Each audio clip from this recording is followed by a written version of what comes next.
So welcome to today's webinar, Activity and Atmosphere, How Do Our Surroundings and Physical Health Impact Our Well-Being?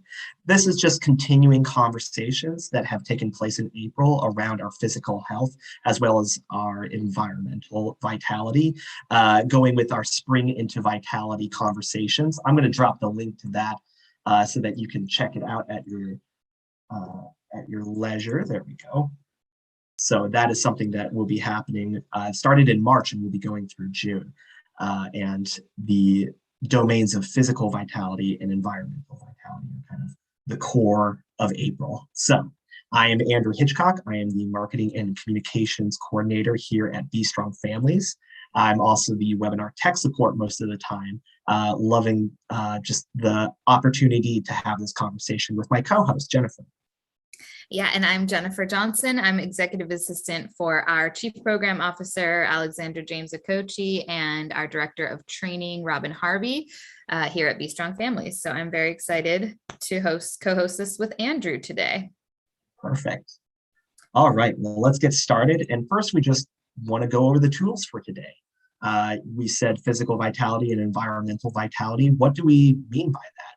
Well, physical vitality is the health and well-being of your body. Questions in this domain focus on how you want your body to look and feel. They also address your attitudes and habits regarding nutrition, exercise, sleep, and mindfulness. And then environmental vitality is about how our surroundings influence your well-being. So these kind of questions will go into how your home and neighborhood mirror your vitality and values. And these are domains that are taken from Be Strong Families' Journey to Vitality Café. I am going to drop the link for that in the chat if you're interested in learning more about that cafe in a box.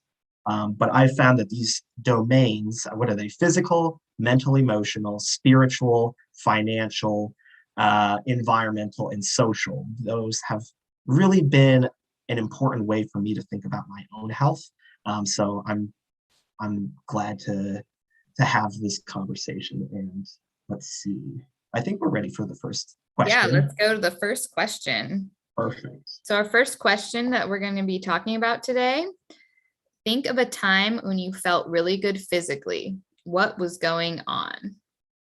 And you can share by raising your hand and I can unmute you, or feel free to comment in the chat and then we can read your comments. All right. And hi, Crystal. Thanks for joining us. Yeah. Do you want to go first, Andrew? Well, we do have a hand raised from oh, great. Zoom user, so we'll see what Zoom user has to say. Hi. Can y'all hear me? Yes. Yeah. Is this Crystal? Yes, ma'am. Hi, Crystal. Thanks for joining us. You're welcome. I can't see the question. Let me share it again. Here you go. Okay. I was like, think of a time when you felt really good physically. What was going on? I felt good when I exercised and motivate myself. Thanks. Physically. Yeah. So what was going on during that time? I was kind of stressed out a little bit. So I decided to go to the gym and work out. And it made me feel a little better because it was relaxing. Yeah. Great. Thank you for sharing, Crystal. I totally agree with that. When I feel stressed, exercise is a great way to release some of that stress, and for me, it gives me space to have kind of a new perspective on it. And I actually worked out this morning for the first time, like probably in 6 years, because I have a 5.5-year-old daughter, and I just haven't been able to get back on the bandwagon. So that has felt really good, and it has definitely improved my mood. And I know that my physical health will thank me for starting to do this again. And I see Rebecca says that she was making time to walk every day. Okay. And Letitia says, oops, when I used to run at the gym. Okay. Yeah. Carolyn, a few years ago, I had a gym membership and stayed on a physical course to make sure I ate healthy and pay attention to my body. I talked with my doctor who prescribed exercise to help vital medical numbers improve. Great. Lynn, when I was training for a half marathon. Yeah, Yes. thinking about this question, and I feel like I immediately go back to 2016 when I was running 5K and 10K, everything like that. And looking back at pictures of myself, I immediately like, oh, I was in good shape. Good job, Andrew. And then I start thinking about what my mental state was in at that point. And that was a time when I had just graduated from college. I was struggling to find a job, and I was filling that time with running. And it was something that kind of kept me centered. But at the same time, I feel like it's very easy to get into a good zone physically and have your mental, emotional health deteriorate. And then kind of thinking about that of like, then eventually all you have to remember of that time is the photos. And I think it's really easy to like look at photos of yourself when you're in better shape and think, wow, I had it all together then. And it's very easy to just kind of like replace whatever doubts you had going on at the time. That was, when I was living that time, I was not having a blast. I was physically healthy, but it was a very challenging time that I'm very glad that I got out of. So now I've definitely put on a couple more pounds, and I broke my foot in November. So I'll talk about that more with my physical health. But I feel in a very good space, just from a holistic vitality standpoint. So I'm very happy about that. Yeah, that's interesting because it's like when we're focusing more on one of the domains, it could be like, is that because we need it to be boosted, or is it because we're lacking in another domain? It's interesting to think about when I think about offset it. Yeah, trying to offset it. It could be sometimes. When I think about the time that I felt my best physically, well, first of all, like childhood, but second of all, like as an adult, I feel like I felt my best physically. I was on a college sports team, and but there was a lot more than just physical that went along with that. I feel like socially, that was really important to have a team keeping you accountable, where you're working for a goal, where you're doing it together. And so you have social interaction time as well. So it's hard for me to separate the physical from like the social vitality there. But I had just started running for the first time in my life and found out that I really liked endurance running, and which came to a crash when I was injured. So that really also showed me, wow, you feel so good, and then something can happen in an instant. And I'm sure that having broken your foot, Andrew, you can relate. And then all of a sudden you're like, oh, wow, that gets taken away. So what does that mean? And it really impacts you. But at that time, I also feel like I didn't have, because I was in college. So of course I had different stressors, school and stuff like that. But I remember the one thing I was specifically very stressed out about in my life.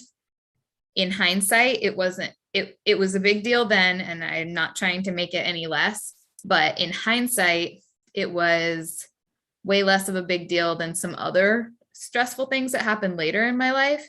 So I feel like at that point I was able to focus on my physical health. Therefore, I was able to like grow in that area. Whereas now I have a family and a job and, financial responsibility, all these things that keep me from going out and spending time on myself, which I'm realizing is very important when you're taking care of others as well. So it's an interesting time to reflect about. Yeah, no, I thank you for sharing that. I'm just processing that. And what you said about, kind of your physical vitality and your social vitality, kind of that intersectionality with that group. I'm thinking about when physical vitality changes, when somebody, just thinking about, I have some friends who were involved with sports in college, and how much of their identity could get enmeshed with that physical activity, how that could change for them when they suffered an injury. Right. How they're Injury, social, or you graduate. yeah, or the graduation. Yeah, I think it's very easy to lose your sense of identity if you put too much into the physical vitality. And that's kind of like the leading vitality of all your other vitalities. So like if one falls, then where do the other ones go? Right. And I feel like as a society, we do put, when we think of health, we think of physical health. We think of being in shape or eating a certain type of diet and health. And that's like our 6 domains of vitality really put a spotlight on the fact that health and well-being is holistic. Yeah, absolutely.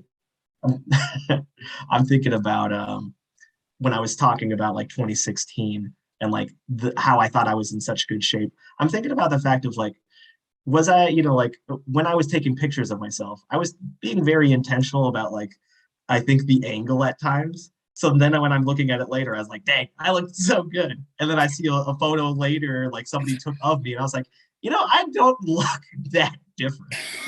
I think I'm like, I think that it's very easy with the pandemic to create like a past version of me and then a post-pandemic where it's like, wow, 2 separate people. And then once I start looking at photos, like, I feel like I make a bigger deal out of my physical changes than I think other people do. I don't think that there's too many people. Right. It's all about perspective. And for me, something that's shifted, because I want to say that, that was the time back in college when I was working out, 2 hours a day and had the time to do that. I felt so physically good. But then fast forward, when I moved to Europe for a while, I lived in Barcelona for almost a decade. And I specifically remember, I was still in pretty good shape when I moved there, but I specifically remember being on the metro, on their subway system, and seeing everybody. And, I'm in a different environment and everybody's very fashionable and everyone looks good. And so I remember feeling really terrible about myself, physically. And that was like a defining moment for me because of how I was able to work through that and realize like not everybody's staring at you. Like you might be staring at everybody like at that moment. I think I was judging good and bad. I was judging because I was judging myself so hard. And from that time, through something physical and spiritual, through my yoga practice, which I haven't done in a while, but through that, I was able to like love myself more and therefore not judge others like good or bad on physical appearance. And physical appearance does not have to have anything to do with physical health. But for me, at that moment, the things were kind of like interconnected. And so I was putting my self-worth in my perceived physical health. Well, that went way deeper in my head than I had thought about. Well, I think that's the wonder of these webinars. You're able to just kind of talk out some of these thoughts. And I always enjoy when, I have a thought and just kind of leads along in an epiphany. And it's like, oh, okay, that's really, I had never thought about it that way before. Well, awesome. And I like this question too, because when we're thinking about the time we felt, what was the question exactly? The time where we felt physically at our best and what was going on then. It's just such a multifaceted question because what was going on then, what was going on physically, what was going on in my life, but also how does that relate to now and how I view my physical health? Because now my physical health is like, I have that perspective from when I felt at my best physically, but I also have like, what are my current goals and why do I value my physical health and how can I improve it? So I like thinking about those things. Awesome. Well, we have a hand raised from Dana. So let me bring the Dana. question back up and then I can unmute you. All right. Hello, how are you guys doing today? Doing great. Good. Thank you Hey, for coming Dana. on. Good. I was sitting here thinking as people were talking, and quite honestly, I'm driving my car, so I wasn't able to do that earlier. But I was thinking, when my physical body was the most fit it had ever been, I was at my thinnest weight. My muscles were as maxed out as they were ever going to get. I was actually the most unhealthy I'd ever been in my life. I was in the military at the time, and my physical health was maximized at the expense of my mental health. And I was drinking a lot. That's kind of how we handled the stress of my job. And I was eating horribly. And I had really poor relationship skills, and it was just an all over mess. But if you looked at pictures from the outside, I looked fabulous. It's the best I've ever looked when you look at somebody. But since then, and that's like 20 odd years ago now, 30. Oh gosh, I'm getting older and older. The more I think about the mental health component of my physical health, my overall physical health has improved so dramatically, and it was not tied specifically to what my body looked like. There have been classes and times that I've taken, different activities, that I was so much in tune with my body and what was going on that I felt the most alive I ever had. I took belly dancing lessons, and I loved it. I loved what I could make my body do. I loved when I was taking yoga. It was just so centering. It was not my physical. If you looked at me in a photo, it was not my physically most fit moment, but it was definitely my healthiest moments in those times. But I find that my physical health, and it's horrible that I live in Illinois because I cannot handle the weather here. When I lived in Colorado, where it was sunny like 360 days a year, I was outdoor all the time, doing climbs, going hiking, going biking, just playing bocce ball in the backyard. Loved being outside. But the weather here, between the humidity and the rain, it just kills me. It kills me. So there's just so many varying shades of health that aren't just physically tied to what you see from the outside. Yeah. Thank you so much. Thank you, Dana. Yeah, I love that. I totally that resonates with me a lot because I really like what you look like and how you feel in that moment are not necessarily related. I very much relate with the looking back on past photos. And I'm thinking, one thing that I've tried to do with my physical vitality is that I'm not trying to attach a number to it. I'm not trying to say, okay, well, I'm going to lose X amount of weight and I want to be at X, amount of weight after 4 months or anything like that. And I've tried to change it more to, I want to wake up in the morning and feel less bloated. Like if I have a beer or two the night before, I want to wake up and I want to feel like I'm ready for the day and I don't immediately just feel like I just want to go back to bed. And to me, that's more of a mindset than it is like a specific goal that I need to attain. And it's also, it's a goal, but it seems a lot more something that I can get. It's something where I can go on a walk every day and I can take the dog. I can eventually get to that point where maybe on Saturday mornings I'm waking up and I'm not feeling bloated because I'm immediately going on to a walk or something. Something attainable. Yeah. And exactly. And also just like when Dana was saying taking a class, like when taking yoga or taking a belly dancing class and feeling totally alive in that moment, like your physical health doesn't have to be, it's not like my physical health and how good or bad it is, like in general, in this time of my life. It could be like in this moment, I physically feel great. Like maybe I just really like that idea because it's like being present in the moment too, and being mindful. And then like you can have a goal or you could just not have a goal and still feel like be working on your physical health and recognize that in a certain moment in time, you have physical health in your body because you're aware of certain things. I really like that. I love it. I feel like we could be going on with this question for a while, but Let's go on to the next physical vitality question. And then after this question, we'll get into environmental vitality. But Okay. what moves you from knowledge to action on physical health issues? So I'm going to post that in the chat, and then keeping the agreements in mind, please share by raising your hand or commenting in the chat. And real quick, before we move on to this one, Leelia, I'm sorry if I'm mispronouncing your name, also commented, probably 2 years ago when I used to go to the gym 3 times a week with my husband when I was self-employed. Thank you for sharing. Yes. Okay, so what moves you from knowledge to action on physical health issues? I don't know if this is a good or bad thing, but for me, it's being told something. So I immediately am thinking, so I broke my foot in November doing things that were totally preventable, and in retrospect, so come on, you gotta be smarter than that. But my relationship with my physical vitality has always been, I'm trying to think of a good way to phrase it. It's, it's sometimes it's just not confronting it.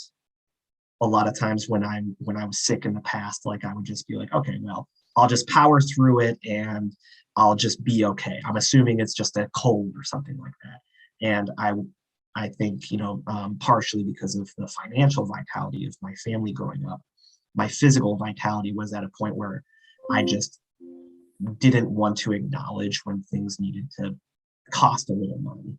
So when I broke my foot, I kept on being like, oh, it's probably just a sprain. If I just kind of like walk it out for a week, maybe it'll get better. And it really took Michelle, my wife, who is an ICU nurse. She was like, no, Andrew, it's broken. I was like, no, you don't know that. She's like, it's broken. So we had to go to the doctor, and it was one of those things of, I got the knowledge that my foot was broken and it needed actual surgery for it to be fixed, for me to actually acknowledge that. Because like, I'm moving to action on my physical health because this is something that's going to affect me years and years and years down the road. So it was very difficult to be in that situation, especially because from a physical vitality standpoint, I'd never been like laid up. I'd never had time where I was on crutches or in a boot or anything like that. So there was a lot of autonomy that I was losing by going into action with my physical vitality. But in retrospect, it was the smart thing to do. It was the mature thing to do, and I feel like my relationship with my physical vitality has benefited in a good way because of it. Nothing like getting smacked in the face or on the foot. On the foot, right? And Carolyn says, what moves me when new and vital information from reliable news sources? What is good? And if the suggestions are relatable, then I try to adapt the information into action. Yeah, thank you, Carolyn. And Letitia says, realizing back pain and aches and pains will relieve with exercise. Yeah. And Lynn says, go ahead. Lynn says, the excitement of incorporating new science/info into my well-beingness and seeing what the outcome is. Also, I desire to be the best I can be at any point of time. And Leah, and I do apologize if I'm getting that name wrong, Williams says, when my body lets me know when I need to drink more water because I am tired and dehydrated, says I get headaches. Yeah. Dana says micro changes instead of macro changes. I very much resonate with that. It's, it's one of those things of changing little things at a time instead of a big change. One thing that I did back in the day was, again, this was high school me. So this was like, I could afford to probably make a mistake, but I would have a Mountain Dew at every shift of work. And I would just be like, oh yeah, just gonna have my Mountain Dew. And I decided to make the micro change of like, okay, maybe one every other day or something like that. And it eventually got to the point where I don't drink soda. I personally, I just don't really enjoy soda, but I guess coffee's soda. Rebecca says, pain is a motivator to put knowledge into action. If movement will make it better, finding time is really hard these days. And Rochelle says, I think when I push myself a little more. I see changes, not just in my physical self, but in my mental state as well. Yeah. Absolutely. That intersectionality of all the domains of vitality coming into that holistic sense. Yeah, moving from knowledge to action. It's like sometimes something physical, what I'm hearing from the comments is sometimes something physical has to happen, whether that be a positive side effect of movement or exercise or something, or a consequence of kind of not paying attention to our physical vitality. I know that for me, like we had in the comments as well, reading from a reliable source, information, and kind of staying up to date on health issues. But I've also found that I personally have to be really careful with that because I'll take it so seriously. And I remember when going to the grocery store, it just used to be a huge struggle because I would have to like read every letter of the nutrition facts and the ingredients. And so that was contributing to like some mental health problems when I was focusing too much on like clean eating or something like that. So like the reliable information, and then also knowing, for me, what has really helped is like knowing that my body is different to your body or their body, or so everybody's needs are different. Like maybe, for example, maybe I need to eat walnuts because they're good for your brain health and they have X, Y, and Z in them. But wait, what if my body doesn't like walnuts? Like there are other sources. Like if I don't eat walnuts, it's okay. I do like walnuts, but I'm just using that as an example.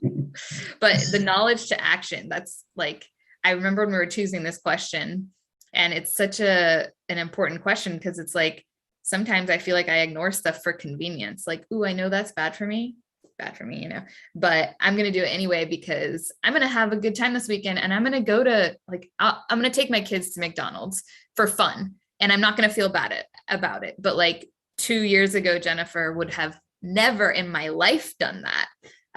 But now I feel like making exceptions and having a certain type of moderation is really good physically as well. Like, yeah, maybe I'm going to eat French fries and maybe they were fried in some oil that's been fried a bunch of times, but maybe in the long run, allowing myself that is going to actually contribute to my physical health because I'm not going to be so hard on myself that physically I won't be able to advance, or mentally and emotionally. You're not going to be so hard on yourself if you fall off the wagon, Right. that kind of thing. Right. And then eat like the whole bag of Doritos. Yeah, absolutely. I feel like that's very much something with physical vitality where, I don't know, it can be this level of dedication where you're just like, if you don't do it the way that you want to do it, then suddenly you almost feel like, what's the point? I do feel like that balance kind of like being like, I am choosing to have some of these fries right now, even though I know that it's not super healthy for me kind of thing. It can be better for you in the long run. I definitely agree with that because for me, it's hard. Carbs are really hard to like be like, okay, I'm not going to do that. So for me, it's like I could give up desserts at the drop of a hat. But for me, like Italian food, carbs, everything like that, I'm trying to be like, okay, well, I'm going to get the burger. So I'm going to also get the fruit cup and maybe a couple fries. Right. One thing I recently did, just last week, actually, I got the results. I started seeing a new doctor because I had really put seeing a doctor at all on the back burner. I think after like 2 pregnancies, I was like, okay, I've had enough of going in and people telling me stuff. But I decided, like I really want to have somebody who I can talk to about physical health and holistic health. And I found an amazing doctor who is instead of an MD, he's a DO, doctor of, I'm really not remembering exactly what that stands for right now, but has gone through full medical school, but also has training in a lot of holistic practices. And one thing that he asked me, what is your goal? And I said, I really just want to feel good and have energy. I want to have energy to run around with my kids. I want to feel, completely alive. And so he recommended a couple of tests. And one of them that I did recently was a nutrition, it wasn't exactly an allergy test, but it was like how your body reacts to different foods.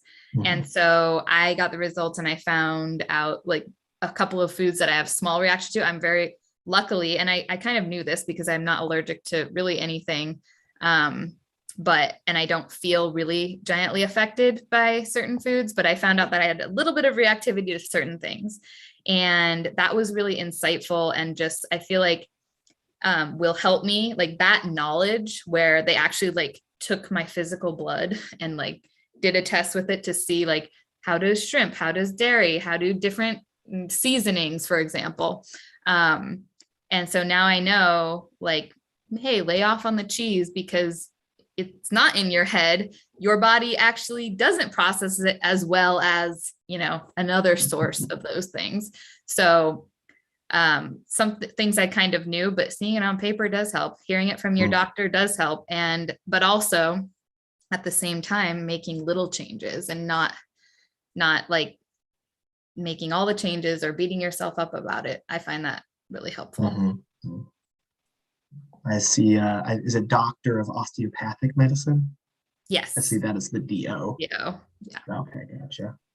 And let's see. Rochelle says, I think when I push myself a little more, I see changes. Oh, we read that one, didn't we? I think so. Okay. Which Yeah. I think means that we can move on to our environmental vitality questions. Awesome. So the first one that we have is, what about your day-to-day environment enhances your peace?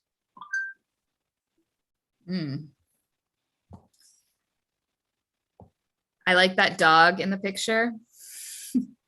I was very, oh, sorry, go ahead. No, was it intentional? It was very intentional because I was like creating these PowerPoint slides and I was like, you know what? I'm really glad that I have an office mate. I have a corgi that my wife was very insistent on getting, and I was like, you know, will I like a corgi, won't I? And he's become a very, very nice office mate, just laying there, never barks while I'm in meetings or anything like that. So he definitely enhances my peace. Yeah, totally. My dog is also laying in the corner, and I find having animals around very, I don't know, something, they bring a different energy to the area and, you know, are so sweet and cuddly. Other people in my house would not agree with that all the time, but I feel like because I grew up with animals, they really contribute to like a space for me that's kind of more complete, or I don't know, I just like reaching over and petting a cat or a dog. Oops. Sorry, I accidentally answered my phone by touching it. I do like the fact that my day-to-day environment changes a little bit because of the dog, just needing to like take him outside and everything like that. And I think I have a tendency to just get really zoned in on stuff and sometimes just not taking a break from the screen. And I need to do that. I need to, you know, I definitely recognize from a day-to-day environment standpoint, I'm very blessed and fortunate to have a job where I can work from home, having done both. You know, like it says a lot about your relationship with your environment and the things around you when you can wake up one day and see snow falling and either think, oh, you know, like some snow falling while I work from home versus I might die on the way to work. You know, it very much changes especially in the Midwest, how you view weather. So I think it's important for me to acknowledge how my environment has been enhanced, while also thinking about how, you know, how that is not the same for other people.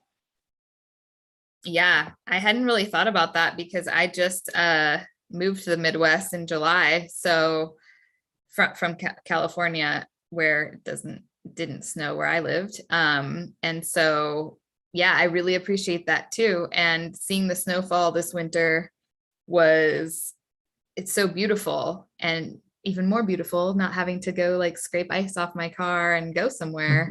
Yeah, I did think about like, ooh, if we had started kindergarten this year with my daughter Zoe, we would have had to, you know, get out and go. So I was really grateful for that. Rebecca says, I'm glad to have a window in front of my desk, trees, plants, watching the sky. Yes, I know that makes a huge difference, because sometimes I've worked in a room that has less windows, and when I work in a room that has more windows, I feel more productive and happier. And Lynn says, my kitchen window to the backyard where I see lots of nature while I drink my morning coffee. The experience is grounding. I Yeah. appreciate the coffee pun. Yeah. I actually want to put a little table and chair right in out my front door, because that's where the morning sun hits. And so now that it's like we're in spring, I would like to start my day there and just have a couple moments to myself in the sun if it decides to be sunny that day. I think that the groundingness, like Lynn says, is helpful. Letitia says, I particularly travel to different communities to enjoy me time. Yeah. And I would if you feel like sharing more, Letitia, I would love to hear about how traveling to different communities, like being in different environments, how that contributes to your me time. Or you can type it if you would like, because I know that when I think we'll talk about this more in the next question, but just being in different places or living in different places does have, for me, has an impact on how I feel. Yeah, that is going to be the next question. But if anybody has any other thoughts on this question, raise your hand or comment in the chat. Otherwise, I think we could actually move on to that last question. Jennifer, are you game? Okay, yeah, sure. Oh, we do have Rochelle who says, I love to hear the birds chirping in the morning and how the trees and flowers are beginning to bloom. It gives me energy and puts me in a great mood. Well, thank you for sharing that, Rochelle. I think that's the time of year is very, very important, I think, in terms of my holistic vitality. I'm looking outside and I'm looking at the weather, and it's supposed to snow on Thursday.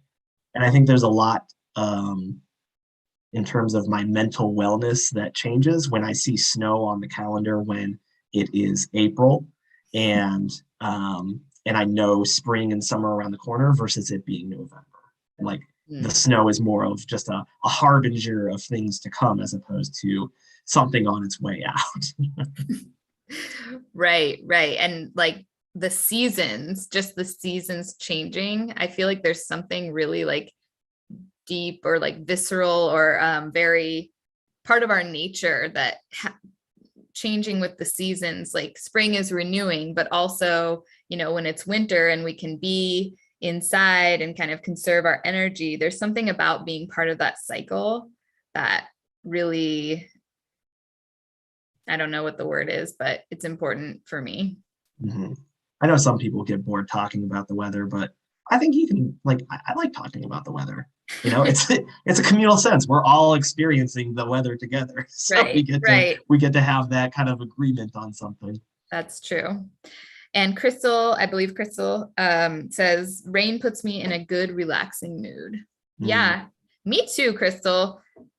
I feel good when it rains, especially coming from California where it doesn't rain enough anymore. I feel like a sense of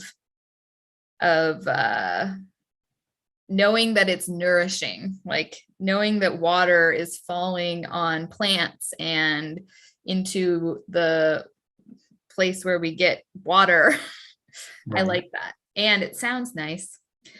Letitia says, I buy coffee and meditate and sit in the sun on a warm day and enjoy watching people go by. Yeah. And I think that was attaching on to her earlier comment about being in different communities to enjoy me time. Yeah. I love doing that too. Kind of you're in a new, fresh place, new people, new coffee shop. Yeah. It's a good way. I like the focus on coffee there, because just thinking about day-to-day environment, I think it's easy to just talk about the room or the community without talking so much about the things that kind of brought you there in the first place. I really like going to distilleries. There's a lot of them here in Minneapolis, St. Paul, and I'm there for the community. I'm there for a sense of just um, spending time with my friends or my wife.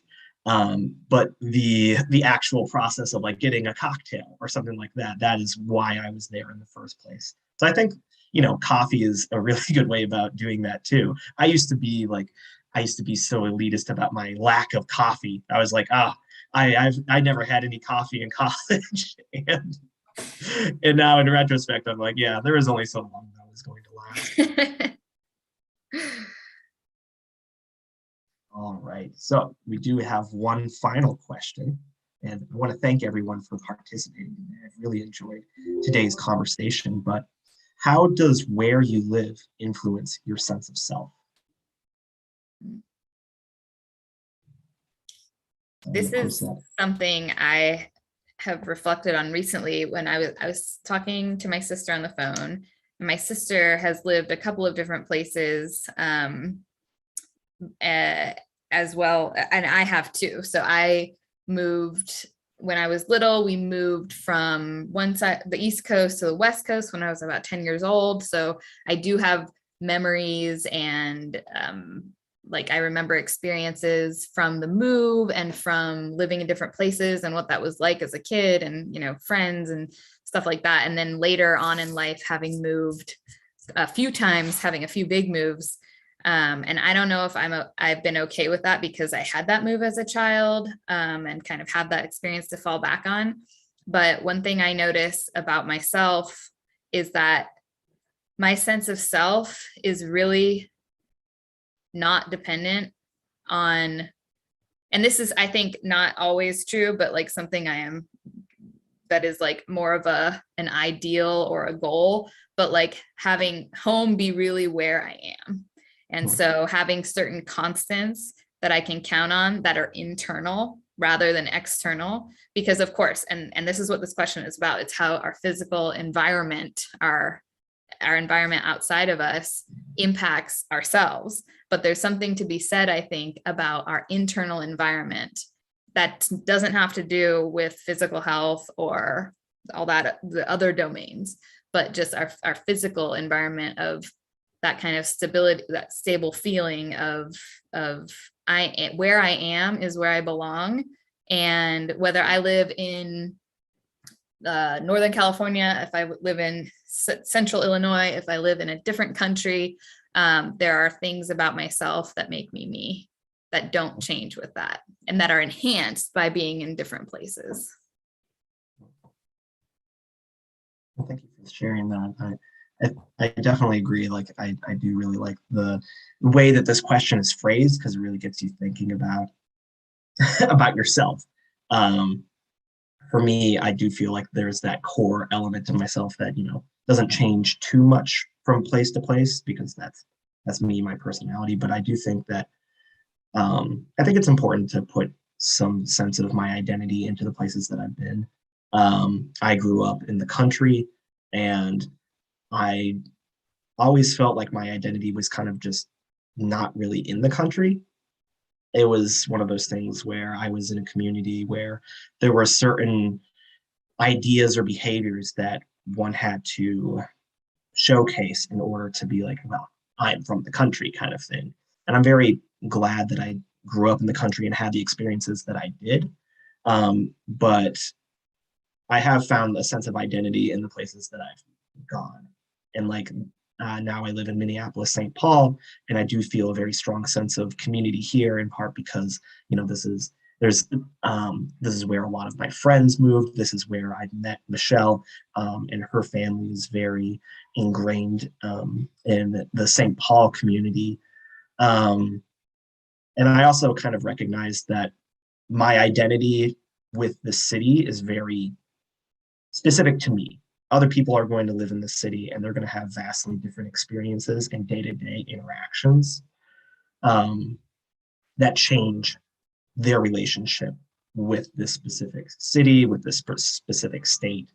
And I think it's important to always keep that in mind. Like the older I get, I don't want to be like, my idea of what it means to live in Minneapolis, St. Paul is the defining opinion, because there's a lot of blind spots that are out there. And I want to make sure that I'm learning more and more about those.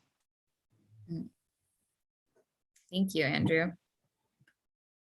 And Carolyn says, living in a comfortable, friendly neighborhood is a huge part of stability, acceptance, the chance to talk to family, friends, and neighbors. If I can sit on my porch and watch the senior citizens sit outside in chairs or steps, kids on bikes, the sound of motorcycles, all play into my inner peace. Thank you for sharing, Carolyn. And Dana says, I moved 17 times in a 3-year period. It taught me to build home from myself outward. As long as I am feeling connected, my connection to my location flows smoothly. Thank you, Dana. Yeah, I'm really enjoying the comments today. I feel like there's a lot of just comments that make me think about. It's good because it helps me think about my physical and environmental vitality in ways that I hadn't before.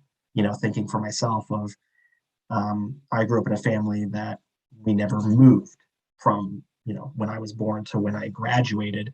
I didn't have to change my physical location. And so I think that's deeply embedded in my identity, my identity of myself. And I don't know what that would feel like to be moving all of the time. How would I be different? How would I be the same?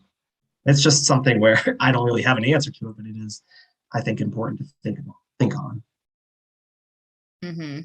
Yeah, that's what it's so powerful to hear other people's experiences with things, because it can help us grow, even though we haven't been in that, we haven't had that experience. Thinking about it or thinking about somebody else going through it, it's a little bit of going through it yourself.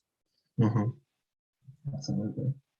And even though I said before, like I'm kind of reflecting on my comment, but I think that when I think about it more, my physical environment or where I live does influence my sense of self, maybe more than I'd like to admit even, or maybe it's that certain characteristics are more highlighted in myself depending on where I am, like because maybe I'm in a different community, or things like just having, like when I lived in California and versus now living here, different things I do, different way I interact with the neighbors, not like super different, but I'm just kind of reflecting on like the cultural differences, small and large, and how that impacts my sense of self. And it does make a difference. And it's interesting to learn about kind of like my interaction patterns and stuff like that. Well, awesome. Well, thank you everyone for sharing today. I think that we can wrap up this conversation and move into our closing slides, although we do have a poll for you. I hope that you've enjoyed this conversation as much as we have, and we always want to amplify something in every one of our conversations, and today we want to amplify get moving. So if you have an amplify, definitely throw that in the chat and we can read that out. And let's see. Yeah, thank you all so much. A couple more things.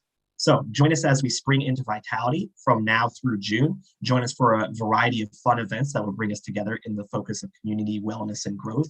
Right now, we're talking about, physical and environmental vitality, as I was talking about earlier, and I'm going to drop this in the chat.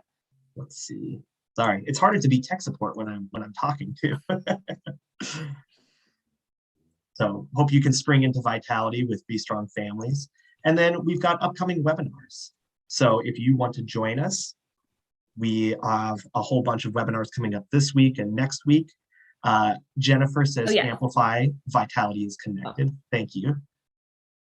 Oh yeah, and our upcoming webinars. So tomorrow we have our webinar in Spanish, and that is going to be Escuchar a nuestros hijos ante un abuso, listening to our children when abuse has happened. And Wednesday will be Love for Literacy, Volunteers Make the Difference. And sorry, I missed one. Oh, Thursday, debido a la, We will Because not it is have Easter. Yep. And Carolyn has a hashtag amplify stay well, find a balance. Thank you so much, Carolyn. Thank you. And then we have a Taste of Vitality Cafe. We have a Taste of Cafe every Friday. This coming Friday will be the focus of Where the Heart Is. So if you would like to register for that, or if you know anyone who wants to be there, feel free to share the link in the chat, and we would love to see you there. And then finally, we have all of our webinars on YouTube. So if you want to subscribe to us on YouTube and to check out past webinars and to join the little community that's going there, that would be awesome.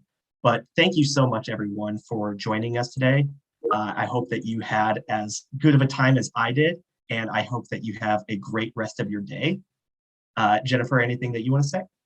Nope, just thank you all again. It was really great hearing all of your responses to our questions. I love using these cafe questions in these webinars. It's really insightful, and since I don't often get to go to a cafe, it's like, it's very different, but I really like it. So thank you, everyone. And thank you so much, Andrew. It was fun to have this conversation together. Yeah, I very much enjoyed this conversation as well.